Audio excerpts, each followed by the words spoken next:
The rain hammered against the floor-to-ceiling windows of Peterson Technologies as I sat hunched over my laptop, the glow of the screen illuminating my exhausted face at 2:30 in the morning.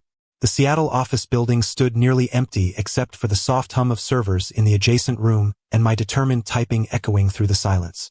Outside, the city lights blurred through the water-streaked glass, creating an abstract painting of yellows and whites against the black canvas of the Pacific Northwest night. I had been working on this revolutionary project for 18 grueling months, pouring every ounce of my engineering expertise and countless sleepless nights into what I knew would fundamentally revolutionize renewable energy storage technology. The eureka moment had struck me 3 weeks ago during a particularly challenging problem-solving session, and since then, I had been obsessively refining the complex calculations, perfecting the intricate design specifications, and meticulously preparing the technical documentation that would change not just my career, but potentially the entire clean energy industry. My name is David Chun, and I had spent the last 7 transformative years methodically climbing the ranks at Peterson Technologies, a prestigious mid-sized tech company specializing in cutting-edge clean energy solutions. The company occupied 3 floors of a modern glass building in South Lake Union, Seattle's thriving tech district, surrounded by other innovative companies pushing the boundaries of technology. What had started as a modest entry-level electrical engineering position straight out of the University of Washington had gradually evolved into a highly respected senior engineering role, thanks to countless late nights, numerous weekend projects, and an unwavering commitment to innovation that had become my professional trademark. The founder, Robert Peterson, a visionary entrepreneur in his early 60s with silver hair and kind eyes, had always treated me with genuine respect and recognition, often praising my exceptional work ethic and creative problem-solving abilities during our monthly team meetings in the company's sophisticated conference room overlooking Elliott Bay. Make sure to subscribe to our channel to help us bring you more real stories like this one, and let us know in the comments where you're watching from around the world. Your support means everything to us as we continue sharing these incredible experiences. But there was one significant obstacle at Peterson Technologies who saw me through an entirely different lens, and that was Marcus Peterson, Robert's 28-year-old son who had joined the company 2 years ago as vice president of operations despite lacking substantial industry experience. Marcus was tall and athletic with perfectly styled blonde hair and an expensive wardrobe that screamed privilege, having grown up in the affluent Bellevue neighborhood, surrounded by tech wealth and unlimited opportunities. From his very first day at the office, Marcus made it crystal clear through his actions and words that he viewed the entire company as his inevitable birthright, often casually reminding employees during casual conversations and formal meetings that they were working for what he called his family's generational legacy. He possessed an impressive MBA from an expensive East Coast private university, where he had focused on business management rather than technical subjects, but he completely lacked the deep technical expertise and hands-on engineering experience that drove our highly specialized industry. Instead of relying on knowledge and competence, he depended heavily on his natural charm, his father's established reputation in the clean energy sector, and a profound sense of entitlement that consistently rubbed many of the hardworking employees the wrong way, creating an atmosphere of tension and resentment throughout the office. The escalating conflict between Marcus and me had been building steadily for several months, creating an increasingly uncomfortable work environment that affected not just our professional relationship, but the entire team dynamics. The tension had started with seemingly small incidents that gradually accumulated into larger problems, like him consistently taking credit for innovative ideas I had carefully developed and presented during important client meetings, or him publicly questioning my well-researched recommendations in front of potential investors despite having absolutely no technical background or expertise to support his uninformed objections. The situation became significantly worse when I was officially promoted to lead the company's most important renewable energy storage project, a prestigious position that Marcus had openly and aggressively campaigned for, arguing to anyone who would listen that he should naturally oversee all major company initiatives as the designated future heir to the Peterson family business empire. His resentment was palpable during team meetings, where he would make subtle but pointed comments about my qualifications and fitness for leadership, often suggesting that technical expertise alone wasn't sufficient for guiding strategic business decisions. Despite the increasingly challenging workplace politics and Marcus's persistent attempts to undermine my authority, I remained steadfastly focused on my technical work because I genuinely believed in the transformative mission of Peterson Technologies and its potential to create positive environmental impact. We were actively developing innovative solutions that could help combat the growing threat of climate change, and that noble purpose drove me through the most difficult days when Marcus would systematically undermine my authority in front of colleagues or make snide, passive-aggressive comments about my supposed overdedication to the job. My experienced colleagues throughout the company respected my technical expertise and problem-solving abilities, often seeking my advice on complex engineering challenges, and Robert Peterson continued to demonstrate unwavering confidence in my capabilities and judgment, which provided me with the emotional strength and professional validation I needed to persevere through Marcus's constant harassment and attempts at sabotage. The groundbreaking breakthrough I had finally achieved after months of intensive research was absolutely monumental in its implications for the entire renewable energy industry. Through countless hours of experimentation, advanced computer modeling, and innovative materials science research, I had successfully discovered a revolutionary method to increase battery storage capacity by an unprecedented 40% while simultaneously reducing manufacturing costs by an impressive 30%. The far-reaching implications were staggering and potentially worth tens of millions of dollars in licensing deals, royalties, and partnerships, while positioning Peterson Technologies as the undisputed leader in the rapidly growing clean energy sector. I had methodically worked through thousands of complex simulations, consulted extensively with leading material science experts from universities across the country, and painstakingly verified my calculations multiple times using different methodologies to ensure absolute accuracy. This innovation was not merely an incremental improvement to existing technology. It represented a fundamental paradigm shift that could completely transform the entire renewable energy storage industry and accelerate the global transition to sustainable energy sources. As I carefully finalized the comprehensive technical documentation that cold, rainy night, I experienced a complex mixture of bone-deep exhaustion from months of intensive work and pure exhilaration from achieving something truly revolutionary. The detailed patent application was nearly complete, requiring only my official signature and formal submission to the United States Patent and Trademark Office in downtown Seattle. I had completed all the complex technical development work independently, dedicating my personal evenings and weekends to the project, using primarily my own resources and equipment, though I had occasionally accessed some of the company's research databases for background information and industry standards. According to the carefully negotiated employment contract I had signed when I first joined Peterson Technologies 7 years ago, any inventions created outside of my specifically assigned job duties and without substantial use of company resources legally belonged to me as the inventor, a crucial clause I had wisely insisted upon after consulting with an employment attorney during my initial hiring process. The next morning brought unexpected and significant news that would ultimately change the trajectory of everything. Robert Peterson announced during our regular Monday morning staff meeting that the company would be hosting an elaborate founders' dinner at his impressive waterfront mansion in the exclusive Medina neighborhood of Bellevue, celebrating Peterson Technologies' remarkable 10th anniversary milestone. The carefully curated invitation list included all senior staff members, key investors from venture capital firms, important board members, and strategic industry partners who had contributed to the company's growth over the years. The event was described in the formal invitation as an intimate family-style gathering where Robert personally wanted to recognize and honor the dedicated people who had made meaningful contributions to the company's success, innovation, and market leadership throughout its decade of operations.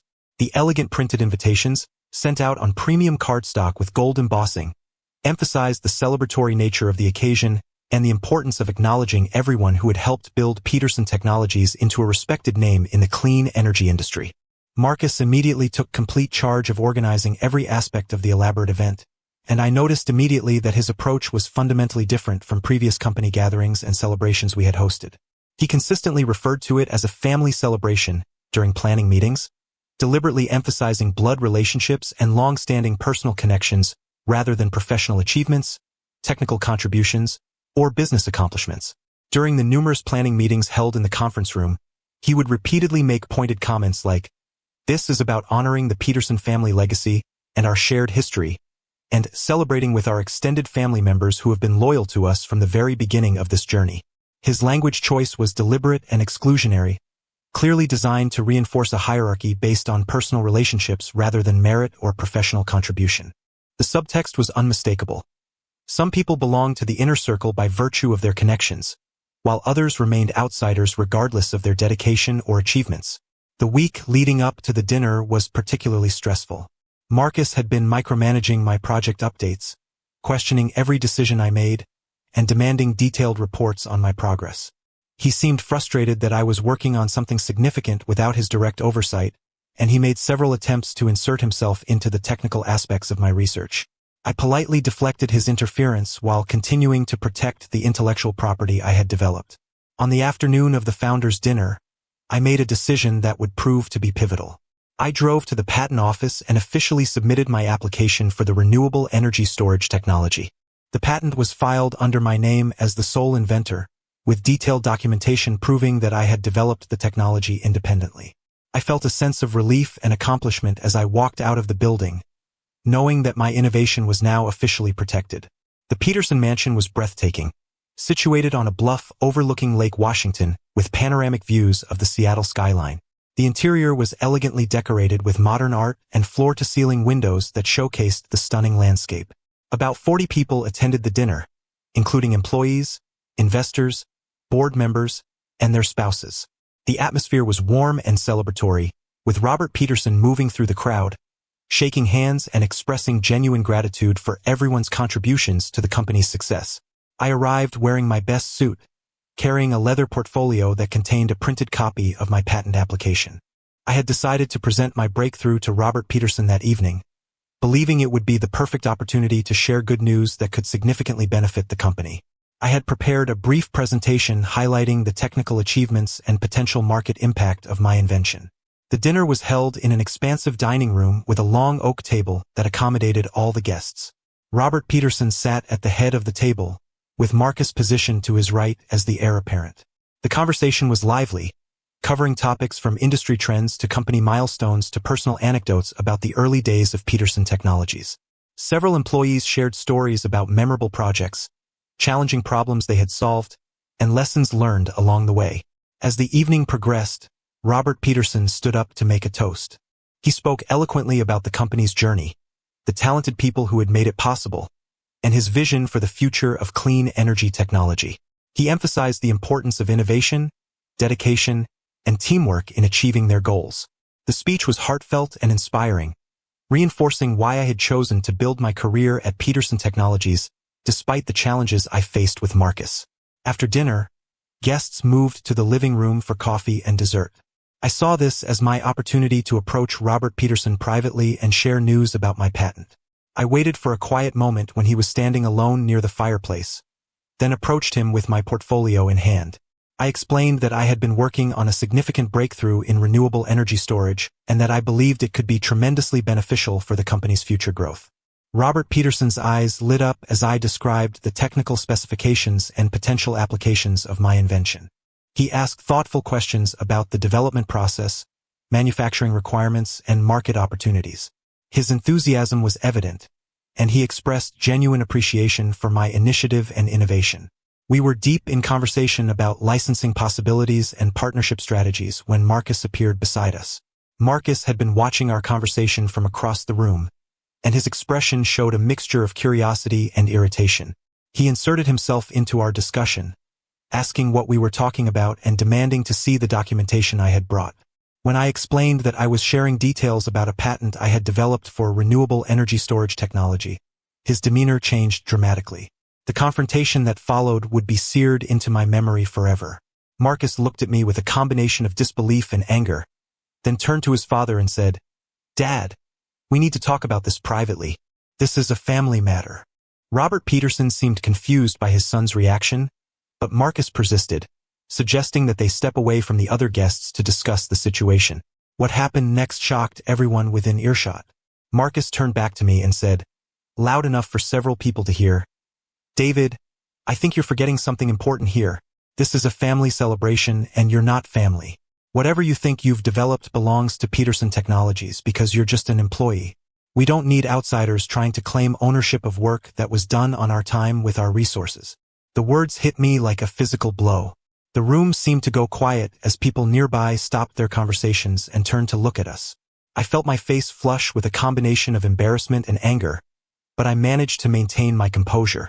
Robert Peterson looked mortified by his son's outburst and immediately began to apologize, but Marcus wasn't finished. Marcus continued his tirade, saying, "I've been watching you, David, and I know you think you're special because my father praises your work. But at the end of the day, you're not part of this family, and you never will be.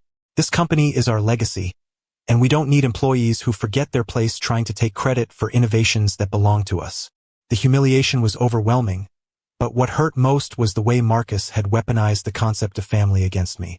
I had devoted 7 years of my life to Peterson Technologies, working longer hours than anyone else, solving problems that others couldn't handle, and contributing to the company's success in measurable ways. To be dismissed as just an employee and told that I wasn't family felt like a betrayal of everything I had contributed. I looked around the room and saw the uncomfortable expressions on my colleagues' faces. Some looked sympathetic, others appeared embarrassed by the confrontation, and a few seemed to be waiting to see how I would respond. Robert Peterson was clearly upset by his son's behavior, but Marcus had put him in an impossible position in front of investors and business partners. Taking a deep breath, I reached into my portfolio and pulled out a copy of my patent application. I held it up so that both Robert and Marcus could see the official USPTO stamps and documentation. "Marcus," I said calmly, "you're right about one thing. I'm not family. But what you don't understand is that this patent was developed entirely on my own time, using my own resources, outside the scope of my employment duties. According to the employment contract I signed when I joined this company, inventions created under these circumstances belong to the inventor." The color drained from Marcus's face as he realized what I was holding. Robert Peterson's expression changed from confusion to keen interest as he understood the implications of what I was saying. I continued, "The patent for this renewable energy storage technology is filed under my name as the sole inventor. It's worth potentially millions in licensing revenue, and it could transform Peterson Technologies' position in the market." Marcus sputtered, trying to argue that anything I developed while employed by the company automatically belonged to them. But I had done my homework, consulting with an intellectual property attorney to ensure that my rights were protected.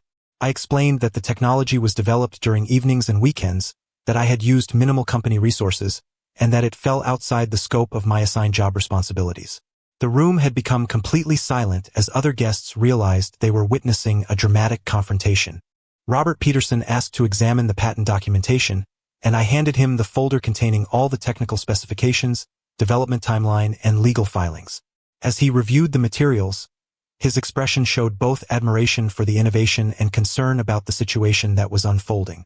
Marcus was becoming increasingly agitated, realizing that his attempt to humiliate me had backfired spectacularly. He began making threats about legal action, claiming that the company would fight the patent and that I would face consequences for my disloyalty. But his arguments lacked substance, and everyone in the room could see that he was grasping at straws. I maintained my professional demeanor throughout the confrontation, explaining that I had always intended to offer licensing opportunities to Peterson Technologies at favorable terms. Despite Marcus's treatment of me, I still believed in the company's mission and wanted to find a way to work together constructively. However, his public humiliation had fundamentally changed our relationship and my perspective on my future with the company. Robert Peterson pulled me aside for a private conversation, apologizing profusely for his son's behavior and expressing genuine interest in discussing licensing arrangements for my patent. He acknowledged that Marcus had been out of line and assured me that there would be consequences for his unprofessional conduct. However, the damage had been done, and I knew that working under Marcus's authority would become impossible. Over the following weeks, the dynamics at Peterson Technologies shifted dramatically. Word of the confrontation at the founders' dinner spread throughout the company, and many of my colleagues expressed support for my position. Some shared their own stories about Marcus's entitled behavior and his tendency to underestimate the contributions of non-family employees. The incident had exposed deeper problems with the company's leadership structure and succession planning. Robert Peterson scheduled multiple meetings with me to discuss licensing options for my patent. He recognized the tremendous value of the technology and wanted to ensure that Peterson Technologies could benefit from my innovation. We negotiated terms that would provide me with significant royalty payments while allowing the company to commercialize the technology. The arrangement was mutually beneficial and demonstrated Robert's commitment to fairness and innovation. Marcus, meanwhile, faced consequences for his behavior at the founders' dinner. Robert Peterson was reportedly furious about his son's public outburst and the way he had treated a valued employee. There were rumors that Marcus's responsibilities were being reduced and that his path to leadership was being reconsidered. The incident had damaged his reputation within the company and raised questions about his judgment and leadership capabilities. The patent licensing agreement I negotiated with Peterson Technologies included provisions that protected my interests while supporting the company's growth objectives. I retained ownership of the intellectual property but granted exclusive licensing rights to Peterson Technologies in exchange for substantial upfront payments and ongoing royalties. The arrangement allowed me to benefit financially from my innovation while ensuring that the technology would be developed and commercialized effectively. The success of my patent had broader implications for my career and future opportunities. Other companies in the renewable energy sector began reaching out, offering lucrative positions and partnership opportunities. The patent had established my reputation as an innovative engineer and entrepreneur, opening doors that might have remained closed if I had simply remained a loyal employee without protecting my intellectual property rights. 6 months after the founders' dinner, Peterson Technologies announced a major breakthrough in renewable energy storage technology, based on my patented innovation. The press release highlighted the potential market impact and positioned the company as a leader in clean energy solutions. While my name was mentioned as the inventor, the public narrative focused on Peterson Technologies' commitment to innovation and environmental sustainability. The financial impact of the patent licensing deal exceeded my expectations. The upfront payments and projected royalties provided me with financial security and the freedom to pursue additional research projects. I was able to reduce my workload at Peterson Technologies and dedicate more time to developing new innovations in the renewable energy sector. The success validated my decision to protect my intellectual property rights despite the personal and professional challenges. Marcus's standing within the company continued to decline following the founders' dinner incident. Several key employees expressed concerns about working under his leadership, and there were reports of investor unease about the company's succession planning. Robert Peterson was forced to address these concerns publicly, announcing changes to the management structure that reduced Marcus's authority and expanded the responsibilities of other senior leaders. The experience taught me valuable lessons about workplace dynamics, intellectual property protection, and the importance of standing up for professional principles. Marcus's attempt to humiliate me based on family status had backfired, demonstrating that merit and innovation ultimately matter more than personal relationships in determining business success. The patent represented not just a technical achievement but also a symbol of professional independence and self-advocacy. Looking back on that rainy night when I was finalizing my patent application, I realized how different things might have been if I had not taken steps to protect my intellectual property.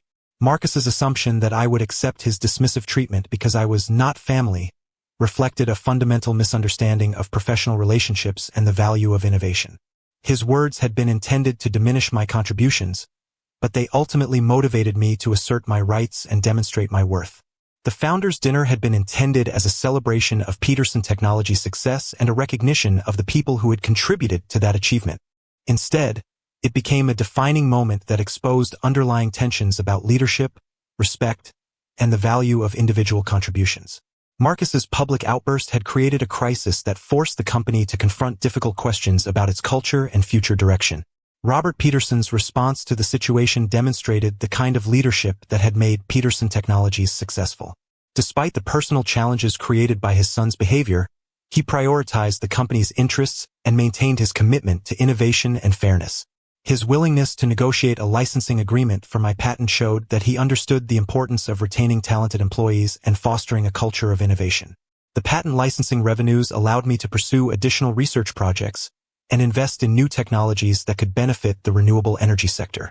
I established a small research lab where I could work on innovative solutions without the constraints of corporate bureaucracy or family politics. The independence was liberating, and I was able to focus entirely on developing technologies that could make a positive impact on environmental challenges. The story of that founders' dinner became something of a legend within the renewable energy industry, illustrating the importance of intellectual property protection and professional advocacy. Colleagues from other companies would reference the incident when discussing workplace dynamics and the challenges of navigating family-owned businesses.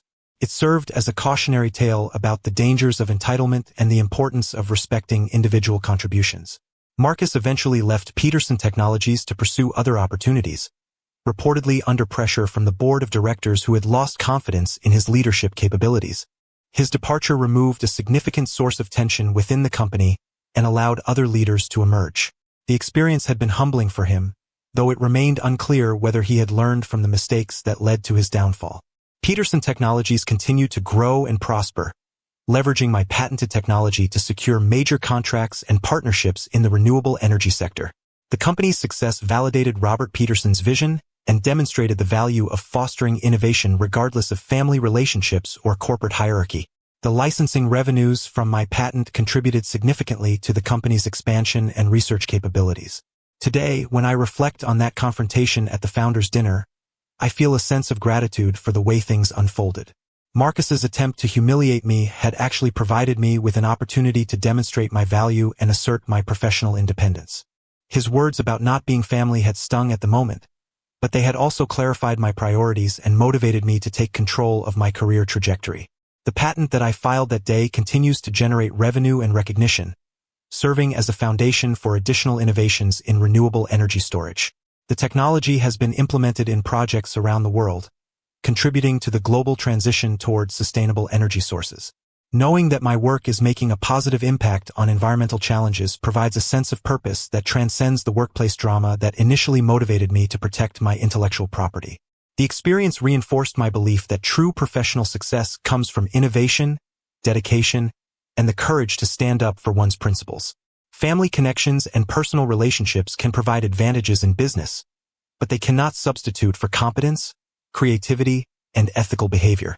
Marcus had learned this lesson the hard way, while I had been rewarded for maintaining my focus on what really mattered, developing technologies that could make the world a better place.